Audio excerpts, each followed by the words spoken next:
Bienvenido a su programa Hablemos de Salud. Yo soy la doctora Jessica Álvarez y hoy contamos con la presencia de la doctora Primavera Quiroz. En breve conoceremos mucho más sobre ella.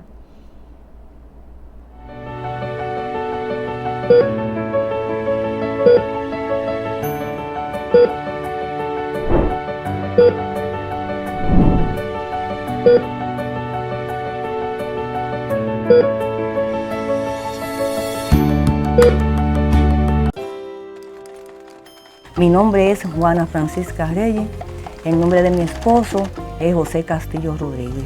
Tenemos 48 años juntos. Tengo para decirle que yo me siento muy agradecida con SENASA porque he recibido los beneficios que ellos le prestan a uno. Cuando me llega el turno mío, le cogen medidas, lo pesan y así sucesivamente toman la presión, que evalúan a uno completamente. Me siento demasiado bien de verdad. Estoy aumentando de libra casi todos los meses. Déjeme decir, pues yo sí tengo palabras para decir, porque soy vocera de eso. Yo me pongo y le digo a la gente que el mejor seguro que hay es el seguro de SENASA.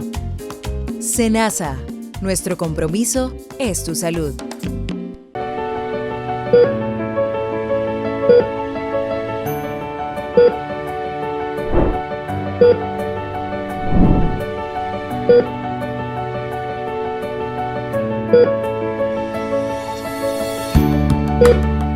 Como dije anteriormente, hoy contamos con la presencia de la doctora Primavera Quiroz, quien es cirujana plástica y reconstructiva. Doctora, un placer tenerla en nuestro programa. El placer es todo mío. Muchísimas gracias, Jessica. Muchísimas gracias. Doctora, hoy vamos a tocar un tema que, aunque me imagino que es muy común para usted, para nosotras que no estamos en el área, quizás no, que es la cirugía plástica mamaria, y en la actualidad, ¿qué tantos avances se ha conseguido con la cirugía plástica mamaria? Porque me imagino que esto ha sido todo un proceso. Sí, totalmente. Ha sido un proceso evolutivo, por así llamarlo. Hace poquito teníamos el lanzamiento, bueno, la semana pasada teníamos el lanzamiento de unos nuevos implantes de la marca Motiva, que es la marca número 1 a nivel mundial.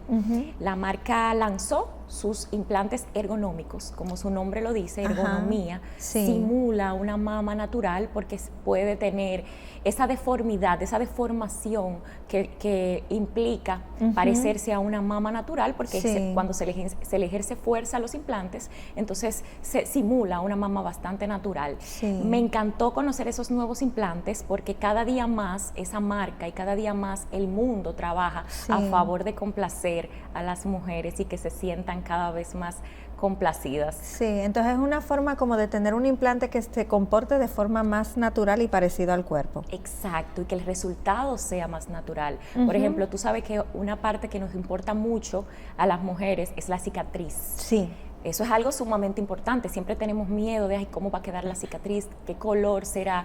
Y esta nueva tecnología de implante permite que nosotros podamos hacer una cicatriz hasta de 1.7 centímetros, imagínate. Impercibible casi siempre. Sí. Entonces es increíble hasta donde hemos llegado en busca de que las mujeres, nosotras, nos sintamos cada vez más complacidas y conforme con la cirugía plástica. Doctora, ¿cuál ha sido el cambio que ha habido entre una cirugía años atrás y ahora en el procedimiento para que sea tan, digamos que está siendo mínimamente invasivo de cierta forma la cicatrización? ¿Cómo ha sido que ha ido evolucionando esto? Mira, ha ido evolucionando según el conocimiento, tanto de la mujer como de cómo reacciona el cuerpo ante un cuerpo extraño, por ejemplo, porque un implante es un cuerpo extraño. Entonces, a medida que va pasando el tiempo y las personas que se dedican a la ingeniería de estos implantes dicen, bueno, este implante es de última generación, está provocándole esto, vamos a tratar de mejorar, pero para mejorar debemos tener un caso que ya pasó, o sea, debemos de tener una casuística para decir, vamos a mejorar ciertos aspectos del implante o ciertos aspectos de esta cirugía para que se beneficie cada vez más el paciente. Entonces, cada vez más hemos ido evolucionando. Anteriormente, eso de que podíamos entrar un implante de 300, 350 por una incisión tan pequeña, antes ni se pensaba posible. Eso ha requerido estudios, ha requerido una logística y un conocimiento de la mujer y sobre todo de todo esto que tiene que ver como con la silicona y todo lo demás para poder llegar a esa evolución. Sí, pero me imagino que la paciente tiene que reunir condiciones. Sí. Para una cirugía de este tipo.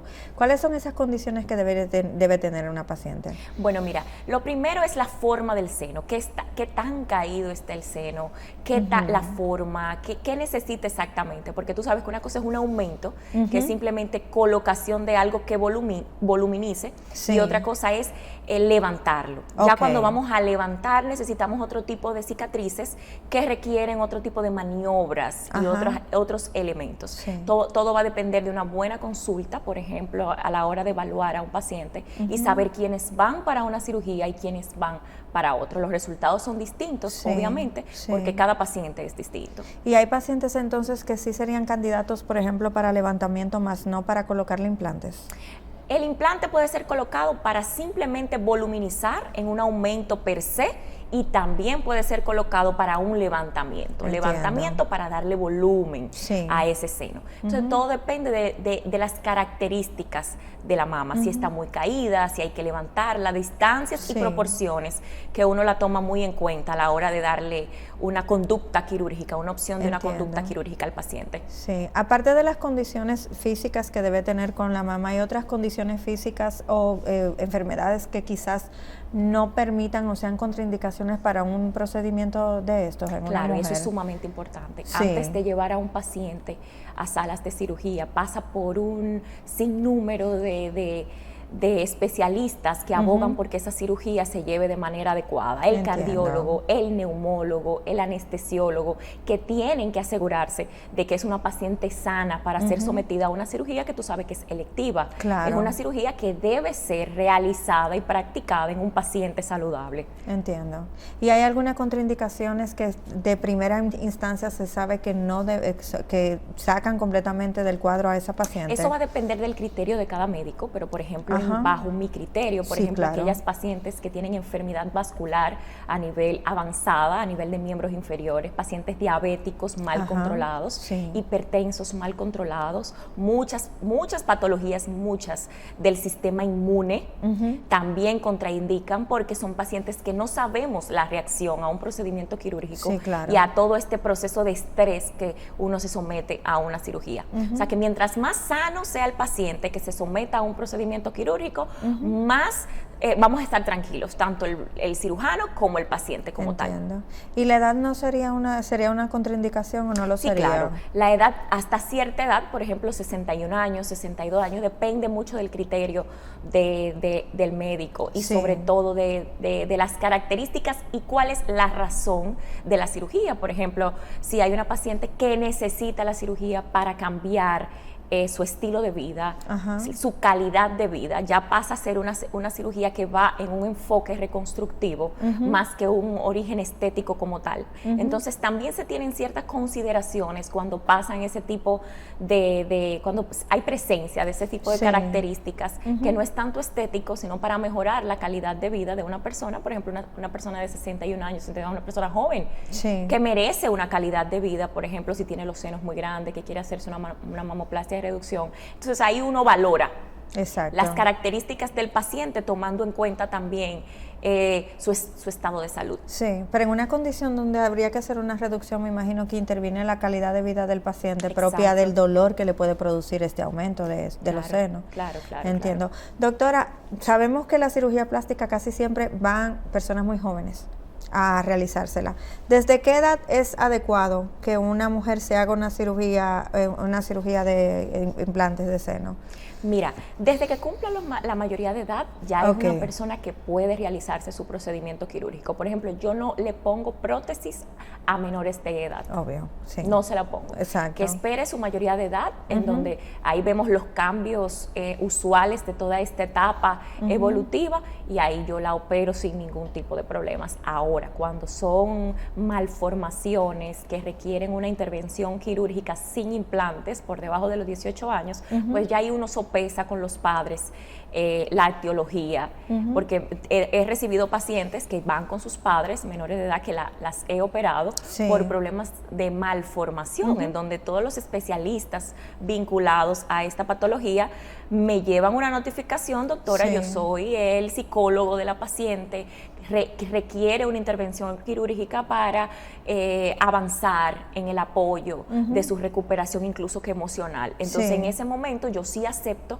una cirugía como esa, porque vamos atrás de un bien común. Y tiene también la ayuda, o sea, tiene el permiso del respaldo de los padres. Y el apoyo, sobre todo, de una patología como esta. Sí me ha tocado ese tipo de cirugías. Y de este tipo de malformaciones que se puede presentar en la mujer, se habla muy poco, me imagino, porque por el asunto de tabúes que tenemos en la sociedad. ¿Cuáles son ese tipo de malformaciones que podría tener una adolescente o una señorita? De las primeras que me pueden llegar son esas mamas tuberosas, que son esas mamas de formas cilíndricas. Muchas veces se desarrolla más una mama que la otra, que impide inclusive que la vestimenta quede de una manera adecuada. Inclusive hay que usar cierto tipo de relleno para compensar. Para compensar esa diferencia de tamaño que afecta emocionalmente al ser humano y sobre todo a la mujer, y más en esa etapa de su vida. Entonces, esos son tipos de manifestaciones que se ocurren en las glándulas mamarias, que nosotros tenemos que tomar en consideración cómo la vamos a resolver, si en ese momento se puede resolver y cuál es la mejor opción para el paciente. Sí, entiendo. Doctora, usted mencionó ahorita que ya iba por una generación nueva que ha salido de implantes. ¿Cuáles son cuál es la generación que más se utiliza en nuestro país? ¿Y cuáles efectos adversos ha tenido o han surgido del uso de esa generación? Mira, hay diferentes texturas de los implantes. Por ejemplo, hay implantes nanotexturizados, o sea, eso quiere decir, la textura es lo que está afuera del implante, o sea, lo que recubre la silicón dentro. Entonces, eso es diferente textura. Hay texturas más rugosas, que se le llaman implantes texturizados. Hay otros implantes que el desarrollo es con un material que se llama poliuretano. Están los implantes lisos, que son los que yo uso, por ejemplo, que solamente uso implantes lisos. Sabemos, y es reconocido a nivel mundial, las características de poner un implante liso, por ejemplo, en comparación a un implante de mayor rugosidad, menos reacción inflamatoria. O sea, el cuerpo detecta que hay un cuerpo extraño, pero cuando la superficie es lisa y se puede acomodar a las células, entonces la reacción del cuerpo es diferente. Es menos invasiva. Es menos invasiva. Entonces, a raíz de que se tiene este conocimiento, porque se estudió la manifestación del cuerpo ante estos implantes, es que se crean los diferentes tipos de implante a favor de que esto no suceda.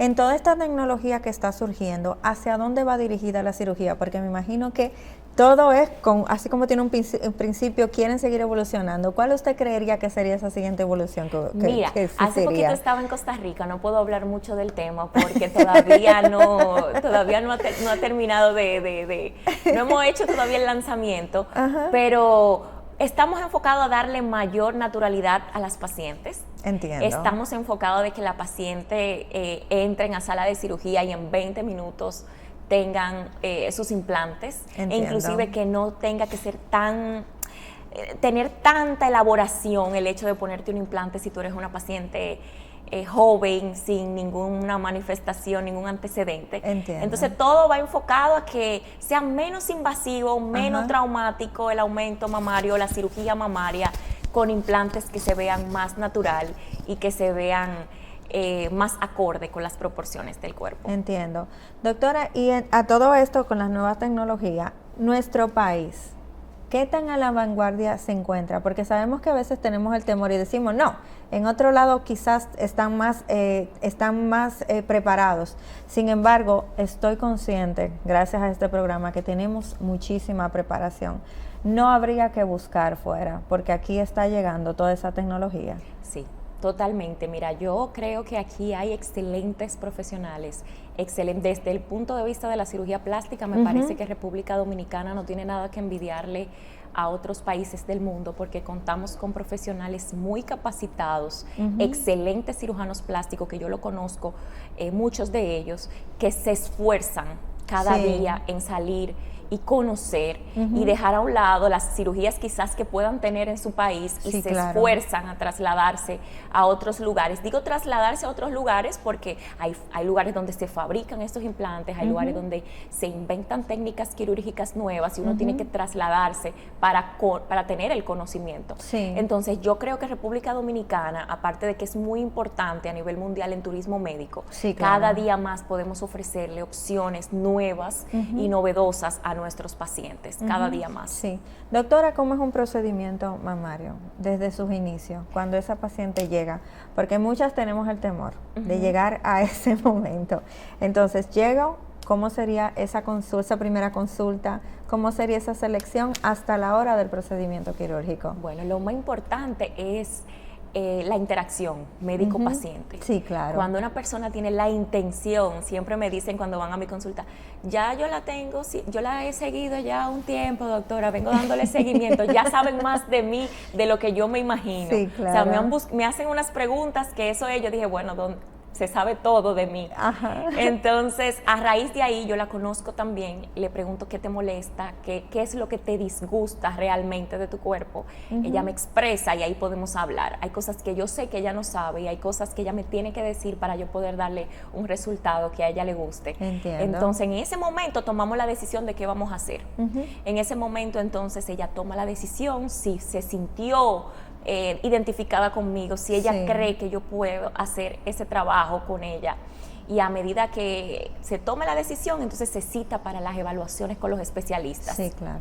Las especialistas me dicen, Primavera está completa, está bien, es una paciente que puede ser llevada a salas de cirugía.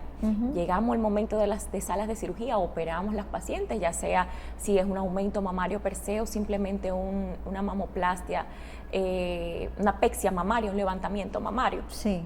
Antes de la cirugía yo vuelvo y repaso con ella parte de la consulta, te dije esto, quieres esto, quedamos que el implante era de este tamaño, quieres decirme algo más, tiene alguna duda antes de, casi siempre nunca sucede, gracias a Dios, nada improvisado antes, como que las cosas cambien. Siempre les digo que ya cuando las pacientes tienen, o sea que ellas fueron operadas anteriormente, una o dos veces, muchas veces lo que se habla antes de la consulta no necesariamente sea lo que yo haga, porque cuando ya la anatomía ha sido manipulada anteriormente, todo eso está alterado. Y muchas veces yo creo contar con algo que cuando estoy ahí no cuento, por eso siempre le explico todo bastante claro a la paciente para que sepa que al final muchas veces la que sabe soy yo, lo que se puede hacer en el momento a favor del resultado del paciente. Yo siempre le dije, haré todo lo posible, le digo, que por darte el resultado que tú quieras, pero necesito saber con qué cuento y con qué no. Sí. Doctora, ¿y cómo maneja a estas pacientes que quizás tengan expectativas que no pueden ser cumplidas porque sería una exageración? Porque sabemos que a veces tenemos una percepción, entonces debemos aterrizar al paciente a la realidad. ¿Cómo se manejarían estas situaciones? Mira, es de las situaciones más complicadas, creo que hay, pero como a mí me gusta tanto conocer a las pacientes y hablar con ellas, yo he tenido algunos casos en donde le digo, creo que deberías buscar otra opinión, por ejemplo. Entiendo. Porque no te voy a quitar la ilusión de tú querer operarte de una forma, más quizás yo no sea la apropiada para ti. Entiendo. Porque es algo delicado y es algo que, por ejemplo, tú sabes que tengo un lema que trato de seguirlo, trato de que las proporciones sean adecuadas, trato de que tú te sientas bien. No me gusta encasillar mis resultados, ni en un resultado que no se ve, que sea prácticamente que la paciente no se sienta bien porque quedó muy sin el resultado que ella quería, ni muy exagerado. Yo estoy como en un medio, que la paciente tiene que identificarse con ese estilo de cirugía para que podamos llevar un camino exitoso. Ya que usted está mencionando eso, justo ahora estamos ante la cirugía estética de sus inicios, recuerdo yo, por escuchando las amigas de mi mamá hablando, era como calladito, me operé, no me operé, me hice tal cosa. Ahora es como un mostrar y muy enseñar, y en ese mostrar y enseñar están las exageraciones. ¿Cómo usted maneja eso desde la consulta? Justo ahora explicándome que le gusta y que mantiene su lema de la naturalidad, que es lo que debería ser. ¿Cómo lo maneja eso? Mira, yo creo que hay algo que ha ayudado mucho con ese tema. Ajá. Y es las redes sociales. Sí. Ha ayudado mucho porque, por ejemplo, yo te puedo decir que yo no he tenido que decirle nunca a una paciente mía, no, yo eso no te lo voy a hacer. Entiendo. Yo sí le he dicho, creo que yo no soy la cirujana apropiada para ti, quizás por otros aspectos que no llegamos como a un acuerdo, pero que me pidan exageraciones, muy poco, creo que no recuerdo el último caso, porque miran mi trabajo primero en redes sociales y ya saben lo que yo hago. Entiendo. Ya dicen, ella no me va a hacer esto. Muy raro, o sea, ellas más bien llegan bien orientadas acerca de lo que yo hablo. Yo hablo mucho, por ejemplo, y trato de explicarles en redes sociales la forma en la que yo hago las cosas y cuáles son mis principios para tomar una conducta quirúrgica. Entonces yo creo que eso ellas lo tienen bastante claro y llegan las que son realmente. Entiendo. Doctor, ¿y cuál es la población que más busca las cirugías mamarias? Las mujeres, obviamente, las mujeres. ¿Entre cuáles edades andamos buscando? Las mujeres entre los 19 y 32.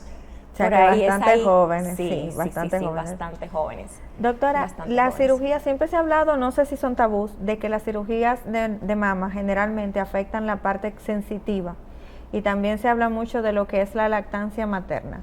Aterrícenos con estos tabú, si realmente se pierde la sensibilidad y si realmente esto imposibilita o imposibilitaba en el pasado la actividad, el darle el seno al niño. Mira, es una pregunta, muy buena pregunta, porque como todo hay sus excepciones. Sí. O sea, cirugía mamaria engloba muchísimas cosas. Ahí estamos hablando de poner implante, de quitar implante, de ponerlo en muchos, darle al paciente una conducta quirúrgica, un procedimiento que va a depender de sus necesidades. Hay procedimientos más agresivos, que esas partes se ven un poquito más comprometidas, y hay otros que simplemente uno le advierte al paciente.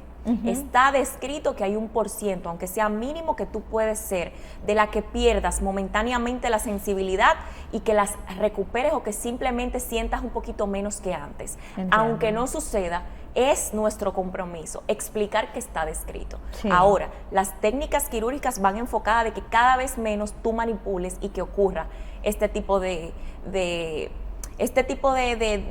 manifestación después de un procedimiento quirúrgico. Pero yo siempre les digo, está descrito, puede suceder.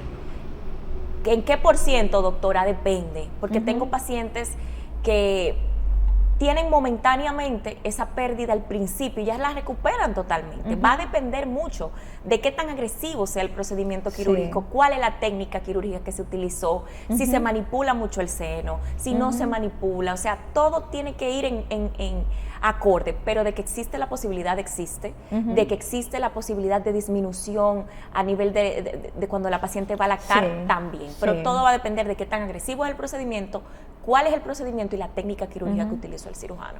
Doctora, existen, luego de un procedimiento de implantes mamarios, ¿esta paciente tiene un tiempo de vida, o sea, de calidad de vida del implante dentro de su cuerpo que deba cambiárselo, o es el típico de por vida que queremos escuchar? Mira, yo creo que no hay nada de por vida.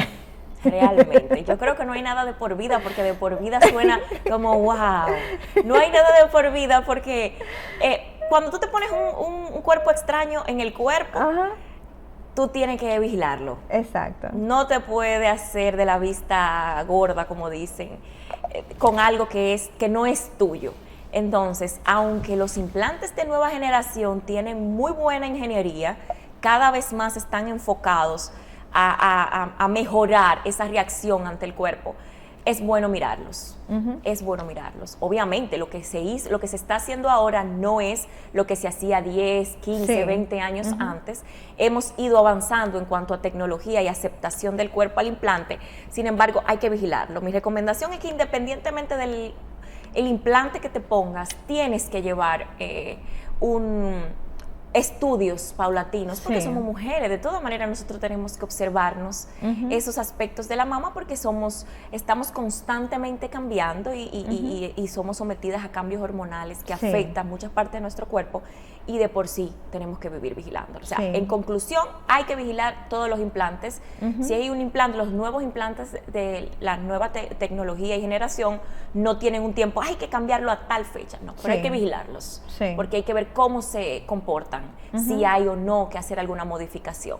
Esa es mi recomendación. Sí. ¿Y cómo manejan las respuestas alérgicas que pueda tener determinada paciente a un tipo de implante? ¿Se hacen estudios previos para saber que esto no va a suceder? ¿O se ha dado la situación donde que a pesar de los estudios previos hay una reacción con la paciente? ¿Cómo se maneja esto? Mira, últimamente eso es un tema muy debatido, largo, complejo de entender, nuevo, desde el 2011. Casos que van relacionados con factores genéticos, también van relacionados con cierto tipo de implante, y es como un conglomerado de situaciones unidas, difíciles de que ocurra. No podemos decir ante una población grande que se está colocando el implante, que es muy frecuente. Se conoce y ha sido expuesto a redes sociales en donde existe algo que puede estar relacionado a los implantes. No es frecuente, y aparte de eso, tienen que llevarse ciertas características. Entiendo. Por ejemplo, como son casos que no están tan frecuentes y es una patología que apenas estamos empapándonos del tema, no podemos, cada vez que una paciente quiera ponerse, por ejemplo, un implante mamario, déjame hacerte 250 exámenes de sangre. Tiene que reunir condiciones que sean alerta. Tienen que reunir esas características, quizá algún antecedente, quizás algo. Y sobre todo lo que te digo, no es que yo te voy a poner un implante y más nunca te voy a volver a ver. Exacto. Tú tienes consulta conmigo y me tienes que decir tus manifestaciones. Doctora, me siento esto ahora, me siento, creo que me está pasando esto, lo otro, y ahí uno evalúa de qué se trata y observa detenidamente cuál es la reacción. Y ahí uno toma cualquier tipo de decisión. Y suele suceder que a lo mejor sea alérgico a un tipo de implante más reaccione positivamente a otro, o siempre son del mismo material. Eso depende porque no son los mismos materiales, por ejemplo. Lo que sí se sabe es que hay ciertos implantes que por ser tan lisos, por ser tan elaborados de una manera distinta, el cuerpo reacciona menos agresivo que otros. Entiendo. Por eso esos implantes están asociados a menos complicaciones. No es que completamente a todas, pero sí a la gran mayoría. Y yo creo que a la hora de que una mujer elija un implante, tiene que elegir el implante que le dé seguridad a su salud. Entiendo. Porque eso es lo primero. Eso es lo primero. Tú puedes obtener resultados muy bonitos con otros tipos de implantes, pero creo que hoy en día nadie quiere padecer estas patologías que hoy en día se han hecho muy famosas. Entonces todo debe de ir enfocado a mejorar esa parte. Doctora, ¿qué debe de hacer una paciente antes de un procedimiento de mamas? O sea, en ese día anterior. ¿Qué debe y qué no debe hacer? Porque me imagino que tiene que tener sus indicaciones y contraindicaciones. Y somos muy dados a romper las reglas. ¿Cuáles serían estas reglas? Mira, los anestesiólogos le ponen un ayuno hasta de agua. Entonces eso tienen que cumplirlo, porque a veces tienen una serie de inconvenientes con el anestesiólogo o con las indicaciones que le dio el cardiólogo, y vienen donde mi doctor, ¿y usted va a dejar que me suspenda la cirugía? Pero es que aquí somos un equipo. Exacto. Yo no puedo ponérmele a un especialista que está haciendo su trabajo, y todo el trabajo es una sola razón, que tú estés bien. Exacto. Entonces, si no cumpliste las horas de ayuno, si no hiciste las indicaciones adecuadas de llegar quizás con medias antiembólicas puestas, de muchas cosas que hay que reunirse para que se den esas características adecuadas, el cirujano es el que menos opina de ese caso. Muchas veces uno llega, se suspendió, y uno, ¿por qué? Por esta razón, ya. Entiendo. ¿Por qué? Porque somos un equipo y hay que respetar el trabajo del otro, que yo estoy segura que es por mi bien y para el bien de la paciente. Claro, doctora, lamentablemente debemos ir a la pausa, no sin antes dejarlo con una pregunta, bueno, de las tantas que vienen por ahí. ¿Qué tanto dura el procedimiento quirúrgico y cuánto tiempo es la recuperación de las pacientes? En breve regresamos con su programa Hablemos de Salud.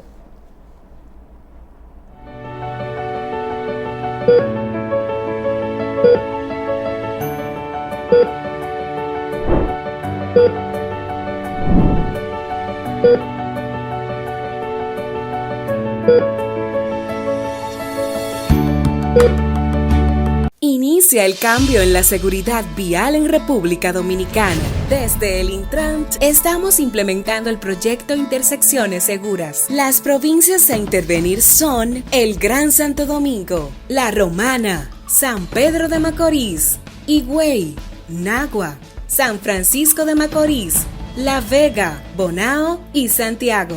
Intersecciones Seguras, proyecto de seguridad vial que preserva vidas.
Regresamos a su programa Hablemos de Salud con la doctora Primavera Quirós. Doctora, para repetir la pregunta de ahorita, ¿qué sucede en ese momento de la cirugía? ¿Cuánto tiempo dura? ¿Y cómo es la recuperación o qué tan rápida es la recuperación de la paciente?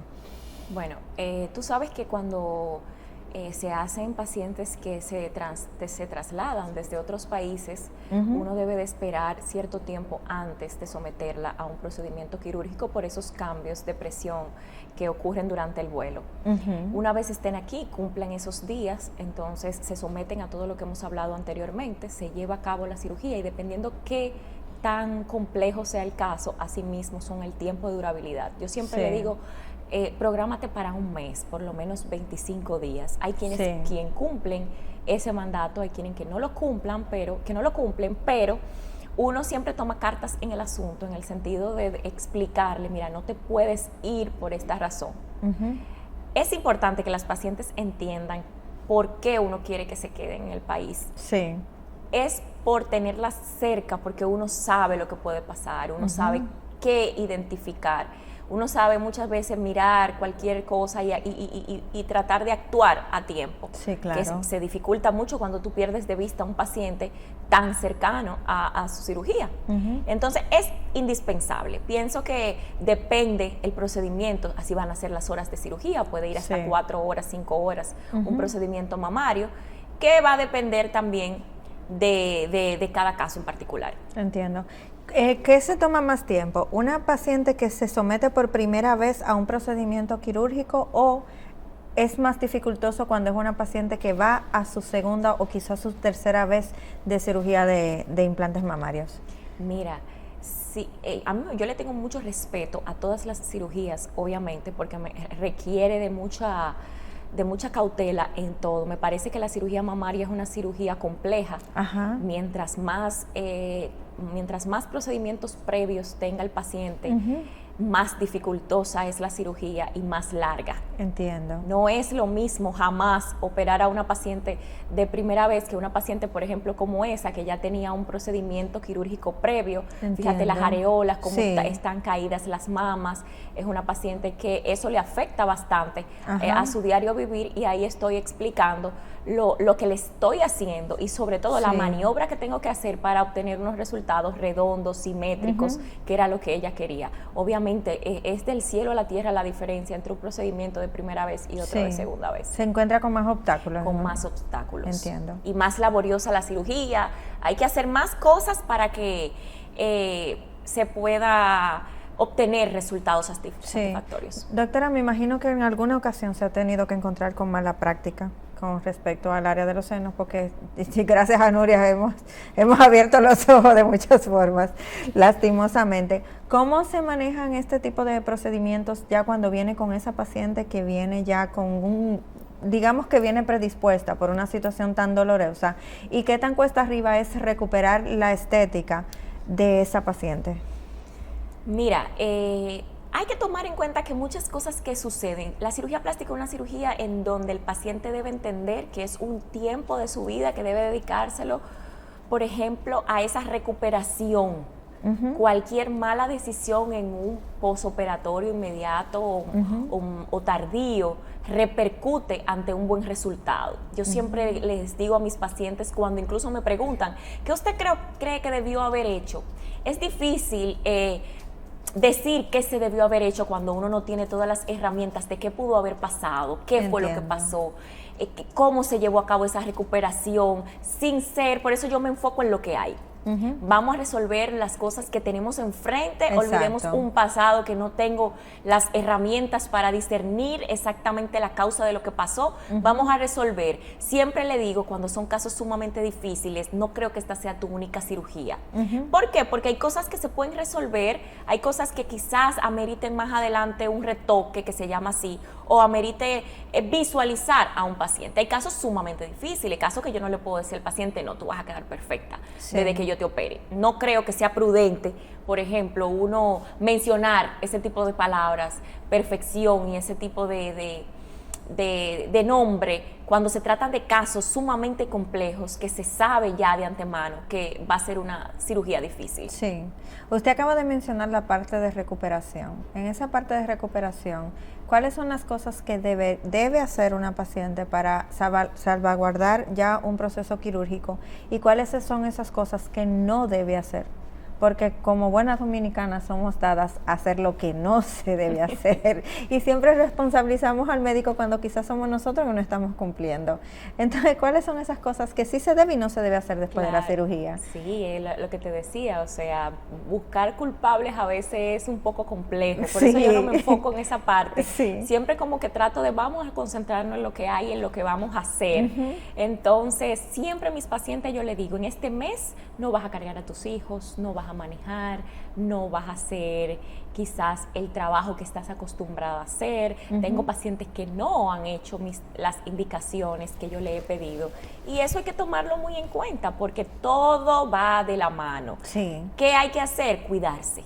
No hacer fuerza, muchas cosas que se le dicen, beberse sus medicamentos, estar al día con las evaluaciones y las consultas posoperatorias, eso. ¿Qué debe hacer? Bueno, comer saludable, cero dieta, tratar de saber, siempre quieren ponerse la faja cada vez más apretada y más apretada y más apretada. Ya lo que se hizo está.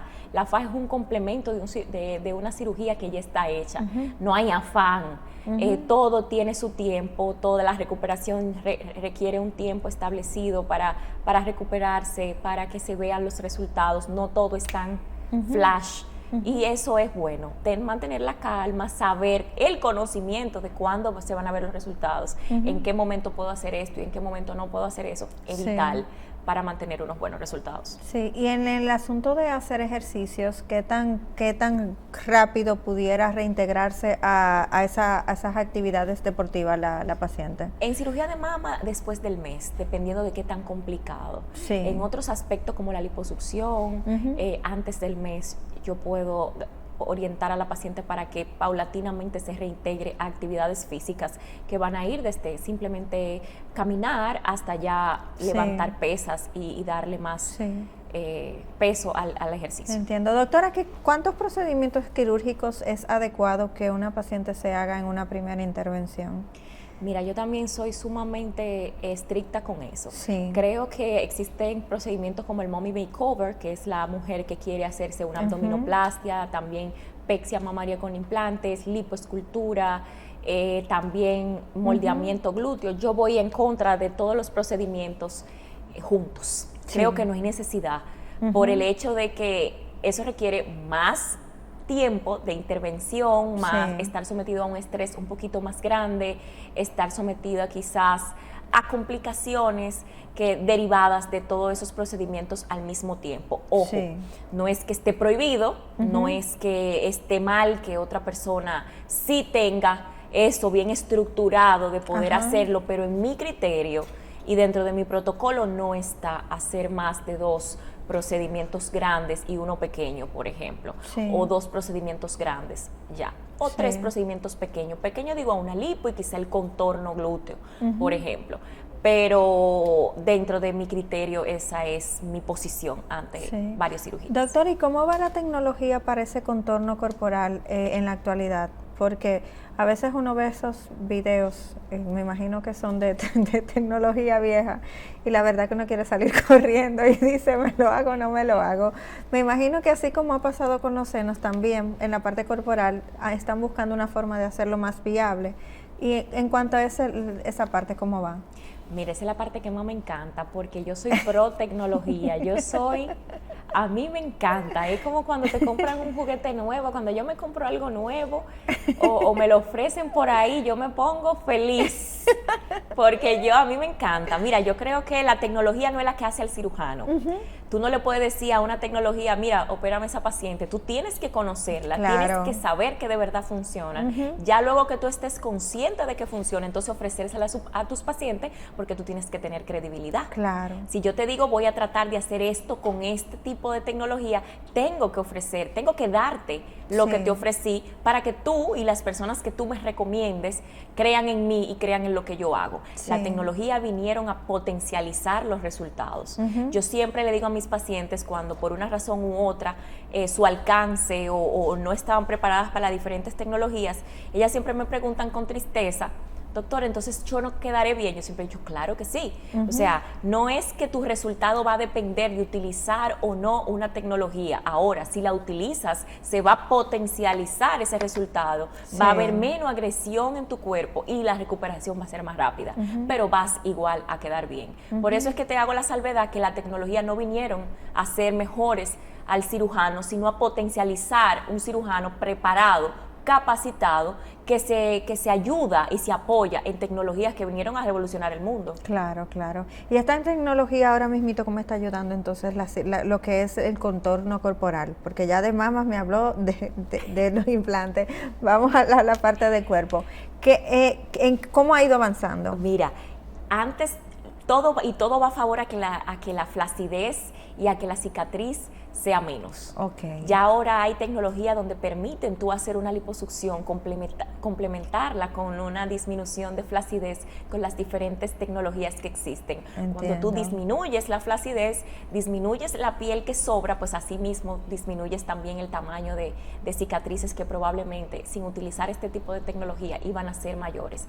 Yo siempre le digo a mis pacientes, la tecnología potencializa, ayuda, pero no hace magia. Siempre es sumamente aterrizado de los resultados. Hay resultados, por ejemplo, impresionantes, te lo digo como cirujana plástica, de mis colegas y míos que digo, wow, qué bien actuó esta tecnología, qué bien actuamos todos en conjunto, porque sin mí la tecnología tampoco iba a funcionar.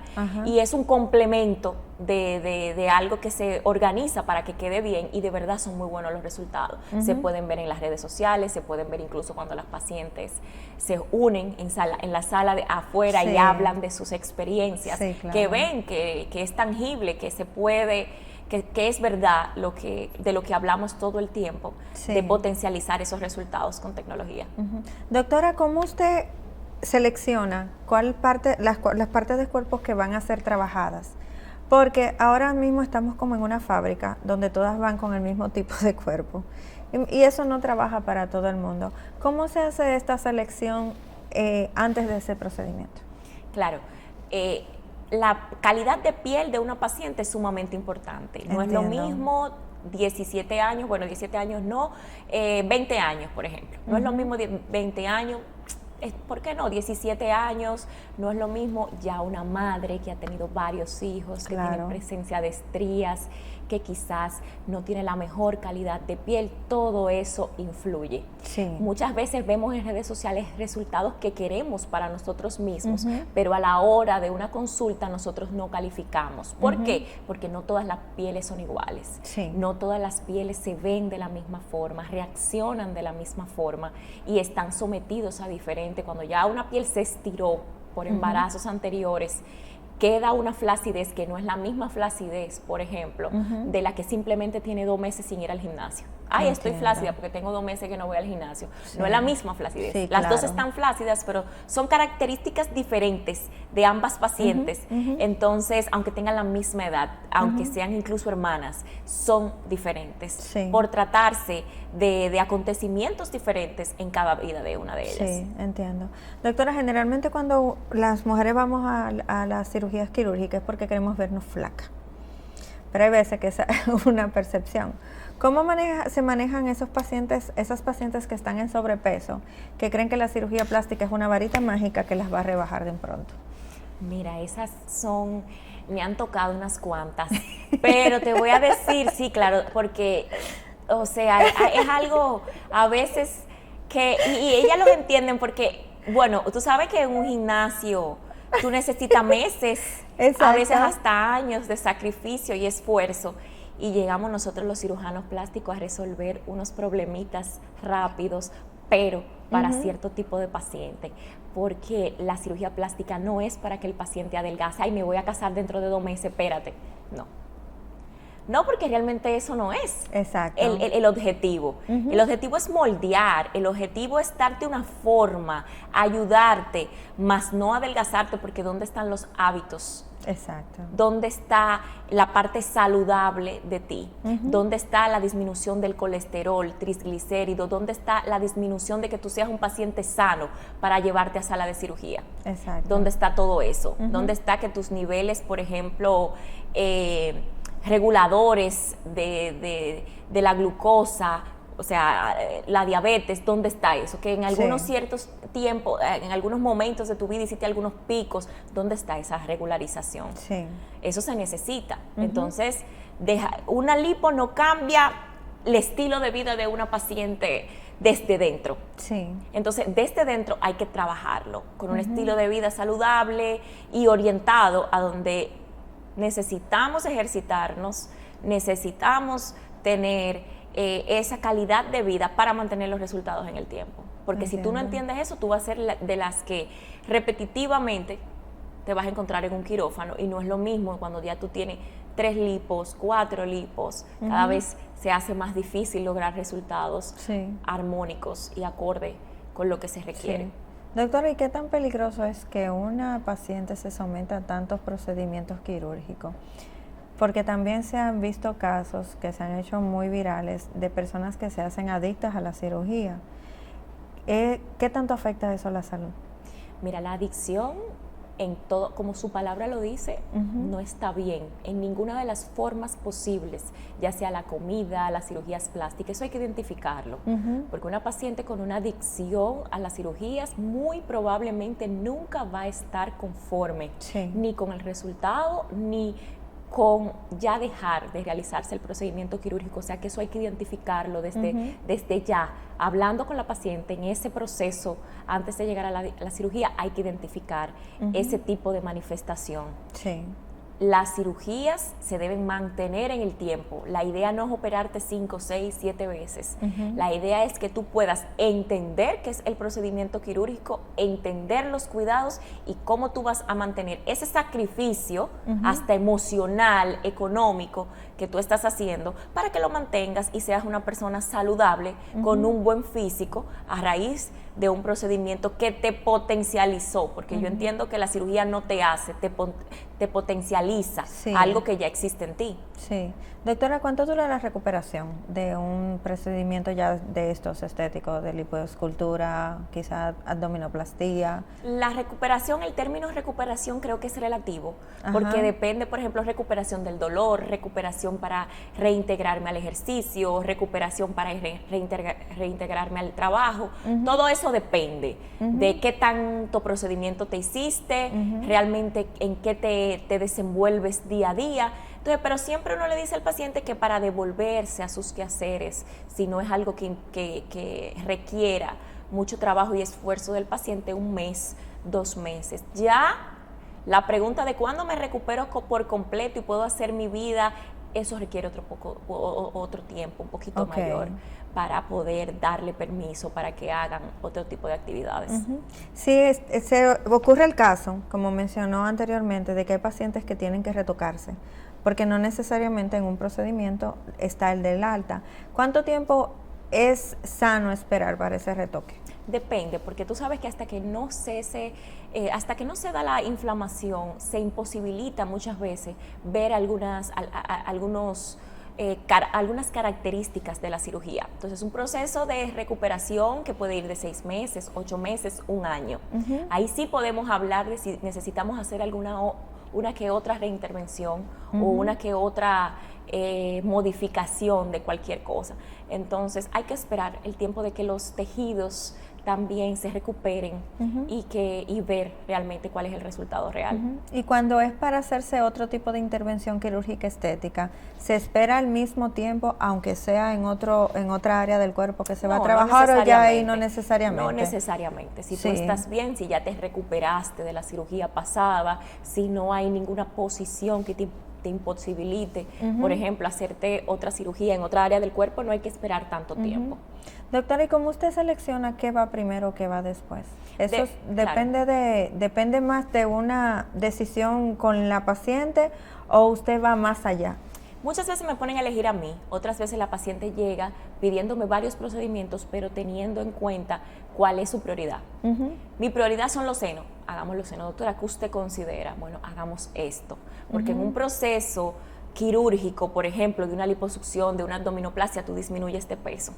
Ya tus senos quizás no van a tener el mismo volumen que cuando te operé la primera vez, y quizás tomemos decisiones diferentes cuando se acerque el tiempo de hacerte los senos, por ejemplo, las glándulas mamarias. Entonces, si me ponen a elegir a mí, yo siempre le doy las diferentes opciones y los diferentes escenarios. Si ellas ya llegan con una prioridad, pues se les respeta la prioridad a la paciente, que es realmente el objetivo de la consulta. Sí. Doctora, hay una parte que se ha vuelto también bastante famosita en estos tiempos, que son los brazos, sobre todo en esta parte de aquí abajo, pero antes se veían que dejaban unas cicatrices un poquito notorias. ¿Cómo se ha ido desarrollando esto, o la tecnología ha llegado para mermar esa situación? Sí. La tecnología ha llegado, la tecnología va enfocada a disminuir la flacidez. Si se disminuye la flacidez, hay menos cicatriz. Si hay menos cicatriz, la paciente está más contenta, y eso es una escala de felicidad. Exacto. Entonces, los brazos son una de las cirugías más frecuentes. Por ejemplo, es una de mis más frecuentes cirugías, porque siempre es complementada. O sea, si voy a hacer quizás unas glándulas mamarias, la complemento con los brazos. Las cicatrices de antes, por ejemplo, con el advenimiento de las tecnologías, eran muy extensas, ya ahora no tanto. Siempre le digo a mi paciente, ojo, las tecnologías hacen su trabajo, pero no magia. Hay paciente posbariátrica, por ejemplo, que el nivel de flacidez es demasiado, que el corte es inevitable. Entonces, hay que especificar el escenario de cada paciente y especificarle qué se puede hacer, pero siempre es a favor de que la cicatriz sea menor. En cuanto a la cirugía mamaria, las cicatrices ahora, ¿dónde la están haciendo? Porque antes he visto técnicas que si por acá abajo, que si en el área de los pezones. ¿En qué lugar estamos ahora, doctora? Mira, cuando estamos haciendo un levantamiento, estamos en lugares que va a depender de qué tan caída. Hay cicatrices redondas, que son a nivel de la areola, hay una cicatriz vertical, que muchas veces no necesita una T. Eso va a depender de cada paciente. Seguimos en el mismo lugar, porque hay que acomodar el seno Okay. Se ofrecen cicatrices cada vez más pequeñas, pero lo que te digo, hay casos en donde por más pequeña que queramos, la paciente necesita para obtener buen resultado cicatrices extensas que obviamente uno va a tratar de ubicar que se vean lo menos posible. Sí, y en el área en el caso de la abdominoplastía, que también veíamos estas cirugías súper extensas que tenían, ¿esto se ha ido reduciendo también a través de la tecnología? Sí, se ha ido reduciendo. Se ha ido reduciendo porque tú puedes hacer, por ejemplo, en una cicatriz pequeña, puedes plicar los rectos abdominales que antes no se hacía, o por lo menos antes no teníamos ese conocimiento tan pautado. Antes, por cicatrices pequeñas pueden hacerse muchas cosas, siempre y cuando la paciente califique, pero hay ahora muchas opciones para que las mujeres cada vez más estemos más conformes con lo que la tecnología va haciendo para nosotras. Sí. Doctora, también se ha visto mucho que después de estos procedimientos la paciente tiene que pasar por una parte que es como de masajes. ¿Qué tan necesarios son estos masajes? Necesarios, sumamente necesarios. O sea, es una parte complementaria de la cirugía vital. O sea, yo te diría que es sumamente importante. Cuando no se hace apropiadamente o cuando no se lleva a cabo con la inmediatez que debería hacerse, las secuelas son terribles. ¿Por qué? Porque necesitamos colocar de nuevo el cuerpo como estaba anteriormente. Entiendo. Tú sabes que cuando tú haces una liposucción hay un espacio muerto entre aquí, y esa zona en donde tú estás quitando esa grasa. Sí. Y hay un espacio muerto que tú tienes que reacomodar, y esa reacomodación necesita de cierto cuidado para que el cuerpo tenga una mejor resolución de todo el proceso de inflamación. Y en todo este proceso de inflamación y de dolor, más o menos de cuántos días estamos hablando. Yo sé que mucha gente en casa está preguntando, doctora, ¿cuánto tiempo me va a doler? Y sé que se lo preguntan diariamente en la consulta. Bueno, mira, yo creo que los masajes son un poquito, siempre las pacientes me dicen, como que doctora, me va a doler. Y yo, bueno, ¿qué te digo? Es incómodo, es un poquito incómodo. Hay masajistas espectaculares, hay estrellas realmente del posoperatorio, así yo le digo, porque son personas, por ejemplo, yo trabajo con muchas muy buenas y hacen sufrir un poquito a los pacientes, pero es necesario. Yo, ay doctora, cuando me dicen no me dolió nada, yo me asusto. Yo digo, ese masaje no se lo dieron bien. Espérense, ¿qué pasó aquí? ¿Qué pasó aquí? No digo nada, pero es algo preocupante. No sentí nada, eso fue. Y yo, ups, vamos a ver, tráeme el récord de ella, quiero evaluar todas las cosas. Sí, no, se siente cierta incomodidad, no un dolor insoportable que tú digas, Dios mío, me voy a morir. Pero sí se siente incómodo y eso es la evolución, así es que hay que ir de a poquitos. Para estos procedimientos ya de lipoescultura, abdominoplastía, ¿cuál sería la edad tope para una mujer poder realizárselo? Bueno, pensaría que 63 años. También. 63 años, sí. Muchas veces hay pacientes que por el mismo procedimiento posbariátrico, hay que tomar en cuenta muchos aspectos, ¿no? Sí, claro. Por ejemplo, las cirugías faciales, de lifting facial, dejan que la paciente sea un poquito mayor, o sea, que se extienda en cuanto a la edad. Y hay otros procedimientos como liposucción, que simplemente un paciente a criterio del médico mayor de 55 años no califica, por ejemplo, que es mi caso. Entonces, todo depende de lo que realmente queremos lograr y hasta dónde queremos llegar. Entiendo. Bueno, doctora, yo creo que yo le he colmado de muchísimas preguntas. Lamentablemente se nos ha acabado el tiempo, pero gracias a la tecnología sé que la vamos a tener muchas veces aquí, porque siempre vamos a querer saber qué duele menos y qué tan rápido es. Si alguien desea contactarla a través de las redes sociales y donde tiene su consulta, puede dejarlo ahora los datos. Claro, yo doy mi consulta en el Centro Médico Otorrino Laringología de la 27 de febrero, opero en Nuda Clinic, que queda en la Roberto Pastoriza con Luis Alberti. Mis redes sociales todas están como Doctora Primavera Quirot, terminado en T. Sí. Y bueno, ahí pueden contactarme, ahí están mis números y yo feliz de recibirlos. Doctora, pues ha sido un placer haberla tenido en nuestro programa. Gracias. Y esperamos tenerla una vez más claro pronto. Que sí, claro que sí. Esto ha sido todo por hoy en su programa Hablemos de Salud. Se despide hasta un próximo encuentro la doctora Jessica Álvarez.